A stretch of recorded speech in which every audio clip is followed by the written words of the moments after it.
My top division family. Well, I know y'all wondering, why is there no Gerald Walkins, Mike Money, no Lance Blade talking right now? And why am I talking over the intro? Well, today's video is going to be a little bit different. During the month of December, we posted absolutely no videos and started no shows. That's because me and my co-owner, the artist Rugrat, was having a lot of personal things, which really caused us to be behind on videos. So we stopped doing shows around May so we could stop falling behind. But the more time we take to make videos, the more time it's going to take to get back. So in this video, I'm going to be talking through everything that happened, but up until our New Year's Revolution pay-per-view, because our version of WrestleMania Momentous we want to post, and the build-up from New Year's Revolution till then matters. So without further ado, let's get right into it.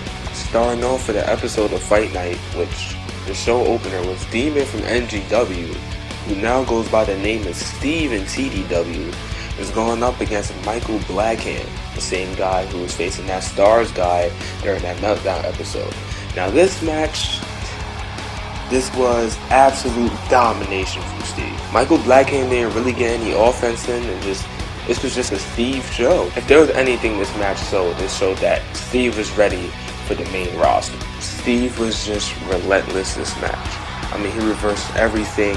His combos was on point. I mean, he was just, like I said, dominating this match. There was some highlights from Michael Blackhand, like right here when he kicked out the Demons Collide when nobody thought he was going to kick out of that. On top of that, he kicked out of another Demons Collide, just completely making his finisher look weak. His resilience got to a point where it looked like he was actually making a comeback in this match, to the point where he even made Steve run away during the match. But sadly for Michael Blackhand, this run was short-lived, where Steve reversed his finisher and then hits him with a third Demons Collide. 1, 2, 3.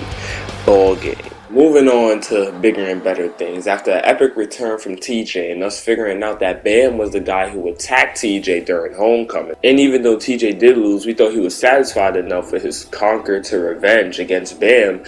During the match, he did get his hits on Bam, even hitting Bam with a steel chair. But TJ did end up coming out to the ring on Fight Night and explaining that he's not done and he wants an heritage title shot against Bam. Now Bam comes out, and he actually comes out with the same outfit he wore when he took out TJ for a month. Bam interrupts and says, "You know, TJ, I never wanted to attack you at Homecoming. I was forced. But now, I'm proud of it. That's why I'm wearing the same clothes I did when I took you out for a month. Because I would never show any remorse for the biggest piece of in TDW. So you want to shine my heritage title? You got it. At New Year's Revolution." TJ responds with, "I don't care about any mind games you try to play on me. You want to wear the same outfit that took me out for a month? That's okay. But just know, at New Year's Revolution, I'm not just taking a heritage title. I'm taking your career." If you're Bam right there, you gotta be worried. But moving on, one of the most controversial wins at TDW Fight Night, the last episode, where Jackson Archer beat Lance Blade, even though Lance Blade had his hand on the rope. So Lance Blade won in another 1v1 match against Jackson Archer. But Jackson Archer had this new teammate, and it was his debut, and instead of fighting Lance Blade, he was going to have him fight Lance Blade. Yes, Andrew Storm making his debut, and I'll tell you what, a little spoiler, Andrew Storm isn't no joke. Because Andrew Storm, at the beginning of this match, Andrew Storm was amazing. I mean, he had Lance Blade's number. I don't know what's up with these people that's debuting right now. They seem to really be on their A game. At the beginning, it was looking really well for Andrew Storm, but you know, Lance Blade being Lance Blade. Lance Blade ended up getting Andrew Storm's number during this match, and it ended up just being a back and forth between these two.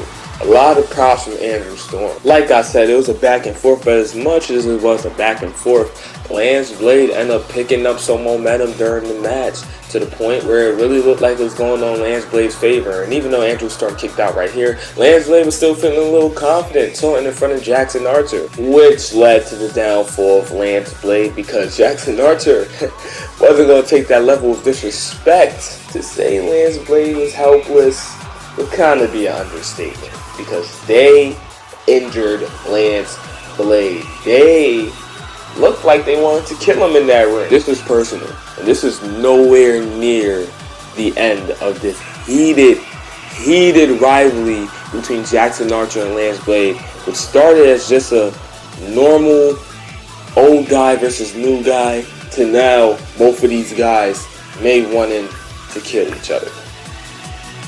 But moving on to the main event, Eric Jordan is having an open challenge for his United States Championship, Mr. Electricity. And the person that came out to accept this challenge is an old enemy. Back when Eric Jordan was Intercontinental Champion by a guy by the name of Phantom. These two went at it during that Fatal 4-Way Elimination match when they was the final two left, and now they're about to go at it for the U.S. title. At first, this was a one-way match with Eric Jordan just dominating, but eventually, it became a back-and-forth match between these two. It was like they started up exactly where they left off at Nightfall. It was just a classic dogfight. None of these two wanted to let up. Both of these two had a bunch of moves for each other in storage, and it was just like they knew each other like the back of their hand. When Eric Jordan declared this open challenge, he said he was going to be a fighting champion, unlike the last one, Messiah. And I gotta say, no doubt, this was a fight. I mean, I found it funny right here, where Eric Jordan completely no-sold Phantom's finisher right here. Eric Jordan, man, he's just inhuman. Like I said, man, these two had moves in store for each other that nobody expected, and especially them. I don't know if it's these two similar styles that's having them being able to compete with each other like this and know each other so well, but man, is it great to watch. After the spear, Eric Jordan hit the 5-star fall spot for the 1-2, but it was a kick out, and that was the start of a downfall for Eric Jordan. Unfortunately for Eric Jordan, Phantom hit his finisher. It started inflicting some more damage and went to make the pin to become the new U.S. champion for the 1-2. But Eric Jordan had a lot more electricity left in the tank. Now here goes the good news and bad news for Eric Jordan. The good news is Eric Jordan made momentum to come back into the match, but the bad news is the momentum wasn't enough to take down Phantom. So Eric Jordan delivered a devastating clothesline to Phantom, taking him out, thinking maybe that'll be it. But Phantom had a lot left in the tank and it wasn't over. So Eric Jordan has one of his new finishing moves, the Electric Bomb, and fortunately for Eric Jordan, that was able to get him the win to retain the U.S. title with a great performance from these two, an amazing main event. Moving on to Friday Night Meltdown is Jackson Archer and Andrew Storm starting off the show while Jackson Archer explaining what happened at Wednesday Night Fight Night, basically saying that Lance Blade deserved everything that came to him because Jackson Archer did say that the next generation he was going to make sure he puts on top while the latest generation was going to go on the bottom. He says he's the leader of the next generation, and the leading of the next generation starts with Andrew Storm. Jackson Archer also says since the man who is just that damn horrible is now out of the picture, it's time to focus on bigger things. Later tonight, there's gonna be a triple threat match for the #1 contenders for Eternal's Intercontinental Championship, and Andrew Storm is gonna be in that match. Jackson Archer gave a chance for Andrew Storm to speak, and all Andrew Storm had to say was 3 words: it's our time. But moving on to the first match of the night, a squash match between Death King Wolf and Carmelo. Carmelo absolutely dominated Death King Wolf when he hit a scissors kick right here, then hit Death King Wolf with another scissors kick, and it was ball game. Like I said, a squash match. Absolutely no chance Death King Wolf stood. Moving on to bigger and better things, Bam came out here to the ring and he's feeling great.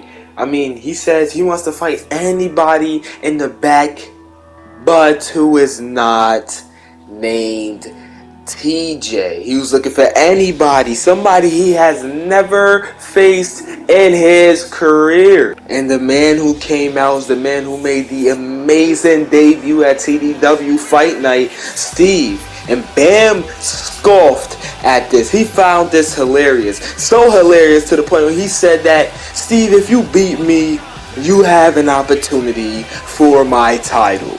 That's how confident Bam was in this match. And I think it was a terrible idea for Bam to say that. I mean, I don't care how confident you are in beating your opponent. Sooner or later, you got to face TJ. And plus, after the debut Steve had, I don't know. But Bam started off pretty hot during this match. He was completely taunting Steve during this whole match. He did not take Steve serious. And for a reason, because Steve was standing no chance against Bam at the beginning. But what changed the trajectory of this match is when Bam went to, end things nice and easy. He did not take Steve serious. But right here, Steve knew exactly what was coming. And that changed the direction of the match. Steve once again showing why he deserves to be on the main roster. Because the momentum Steve was having, he was actually beating down on Bam, looking like Bam had no business being in the ring with Steve. I guess Bam started to become more serious during this match, but that did not lead from domination for Bam. It just led to a back and forth between Steve and Bam. Steve connecting with the Demons Collide and doing much more stuff to Bam, like jumping DDTs and flipping DDTs. Man, he was pulling out all the stops against the Assassin Bam. Once Steve hit his second Demons Collide, he thought maybe, just maybe, this would get him the #1 contender spot for the Heritage title, but it was not enough. Bam ended up connecting with his Blackout and doing his own version of a flipping DDT. I mean, this match was back and forth. Both of these guys did not want to let up, and it was evident to see. Steve went for the pinfall after this jumping DDT, and maybe, just maybe, this would give Steve the opportunity for the #1 contendership, but no. Bam started getting desperate. Fun and games was over. Tried to get the roll up, but no, Steve kicks right out, and Steve charged up for a third Demons Collide. That's how many times it took Steve last time. Maybe this right here could get the job done. But also, Bam was able to kick out of that too. Now Steve started to get desperate. He's trying to roll up Bam to try to get the victory. But still, no win. Bam was doing everything in his power to beat Steve and not have to eat his words on letting Steve get his opportunity for the Heritage title, knowing he has to face TJ at New Year's Revolution. 1, 2, he still kicked out. Steve started to really make a comeback here, and it looks like he really has a chance of winning this match, and he's about to hit his 4th Demons Collide to get the #1 contender spot for the Heritage title. Is it? 1, 2, and 3. Steve got his #1 contender spot. I don't know how Bam is going to manage this, but moving on, it's now the triple threat match #1 contender shot for Eternal's Intercontinental Championship. And like we said, Andrew Storm is going to be in it. But also, another competitor in the match is Blood Reed, and the other competitor is Phantom. After losing to Eric Jordan at the U.S. title Open Challenge match, he is in his Intercontinental Championship #1 contender match. This triple threat elimination main event was amazing to watch. First, it started off with Phantom and Andrew Storm.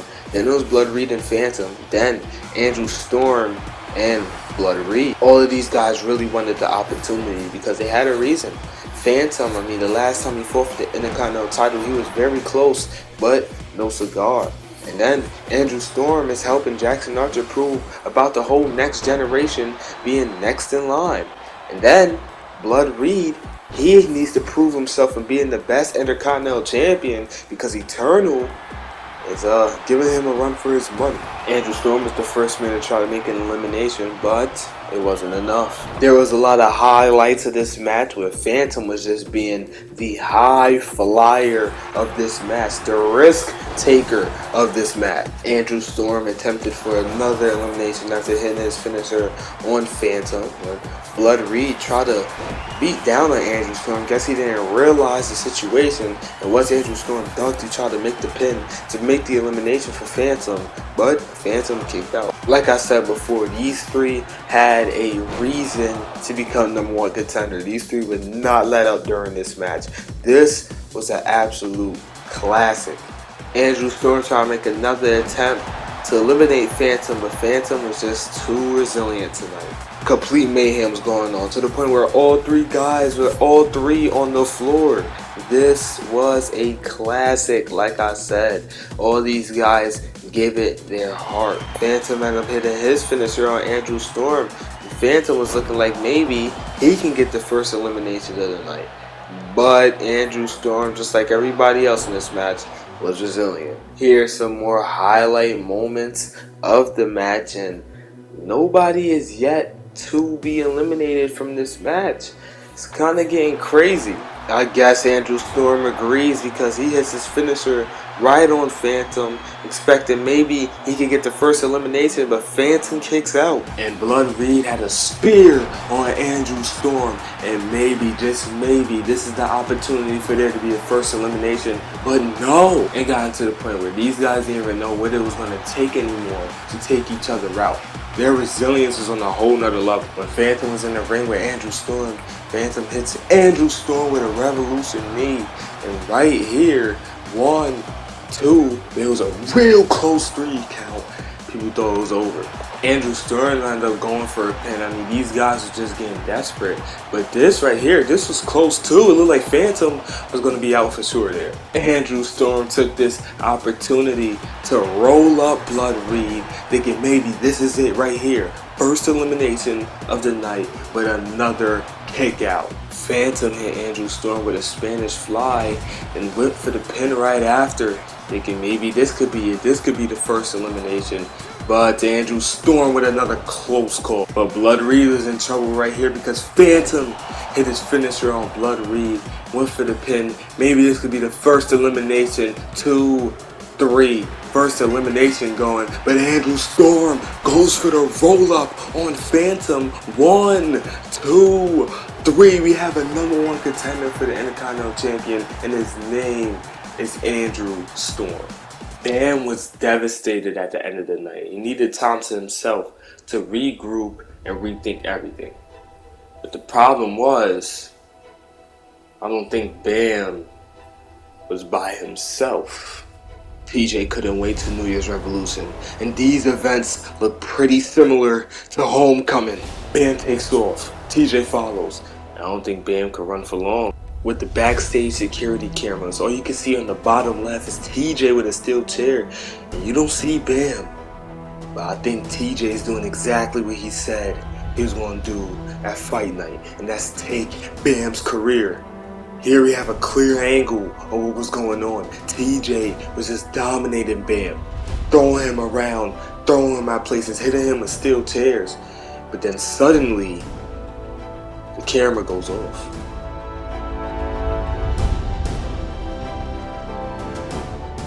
The lights cut back on, but nobody's there. And this heavy object hits the ground, and everybody's confused.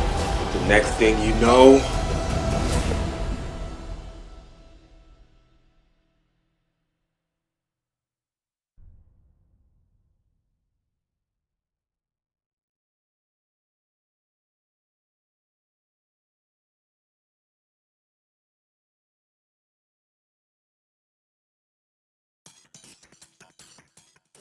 the TDW fan, thank you so much for watching this whole video. If you did, make sure you like, subscribe, and hit the notification bell. You already know, man.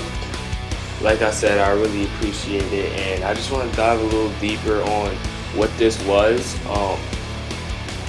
Like I said at the beginning, around December, me and Art did no shows at all during the whole entire December month, and even some of November, so we didn't even get to have, you know, our anniversary thing. But yeah, that's really what it was.